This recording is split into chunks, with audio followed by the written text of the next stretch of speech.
భూసేకరణ చట్టాన్ని మేము తెచ్చినాం, గొప్పగా తెచ్చినామని చెప్పి ఇదే రేవంత్ రెడ్డి గారు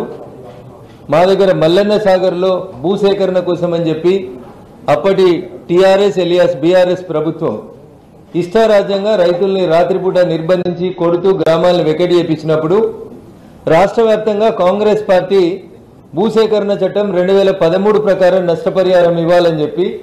48 గంటలు రేవంత్ రెడ్డి గారు వచ్చి మల్లన్న సాగర్ ప్రాంతంలో నిద్ర చేసి నిరాహార దీక్ష చేసినని ప్రకటించినాడు. ఇలా నేను సూటిగా ఈ రాష్ట్ర ముఖ్యమంత్రిని అడుగుతా ఉన్నా, కాంగ్రెస్ బీఆర్ఎస్ నాయకుల యొక్క ప్రవర్తన లోపల ఏమన్నా మార్పు ఉందా అనేది ఒకసారి చెప్పాలి. టీఆర్ఎస్ అధికారంలో ఉంటే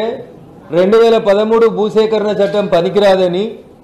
గొడవ చేసి అడ్డగోలుగా అర్ధరాత్రులు రైతుల్ని బాధి ఇంటర్నెట్లు బంద్ చేసి గ్రామాలలో ఉన్నటువంటి రైతుల్ని ఖాళీ చేయించడానికి పోలీసులను పెట్టి బాధి ఆ రోజు ఖాళీ చేయించినారు. ఈరోజు రేవంత్ రెడ్డి గారు లగచర్ల విషయం లోపల చేసినటువంటి బడుగు బలహీన వర్గాలకు సంబంధించినటువంటి రైతన్నల మీద చేసినటువంటి దాడి కూడా అప్పటి టీఆర్ఎస్ ప్రభుత్వానికి ఏం భిన్నంగా ఉందో రాష్ట్ర ముఖ్యమంత్రి చెప్పాలి. మల్లన్న సాగర్ కోసం టీఆర్ఎస్ గొడవ చేసినప్పుడు 2013 భూసేకరణ చట్టం అమలు చేయాలని అడిగిన రేవంత్ రెడ్డి గారు ఇప్పుడు మళ్ళీ లగచర్లలో భూమి తీసుకుంటున్నప్పుడు ఎందుకు ఆ చట్టాన్ని అమలు చేయలేకపోతా ఉన్నారని చెప్పాలి. మేమే తెచ్చినాం, కొత్త భూసేకరణ చట్టం మాదే, రైతన్నల్ని ఆదుకుంటాం, 2013 భూసేకరణ చట్టం ప్రకారమే నష్టపరిహారం ఇవ్వాలని చెప్పినటువంటి రేవంత్ రెడ్డి కాంగ్రెస్ పార్టీ ఈరోజు లగచర్లలో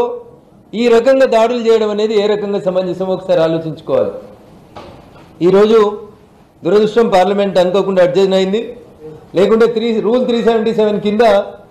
లగచర్లలో రైతన్నల మీద జరిగినటువంటి దాడి పట్ల రాష్ట్ర ప్రభుత్వం భూసేకరణ విషయంలో అవలంబిస్తున్నటువంటి విధానం పట్ల నేను రూల్ 377 కింద పార్లమెంట్లో నోటీస్ ఇవ్వడం జరిగింది.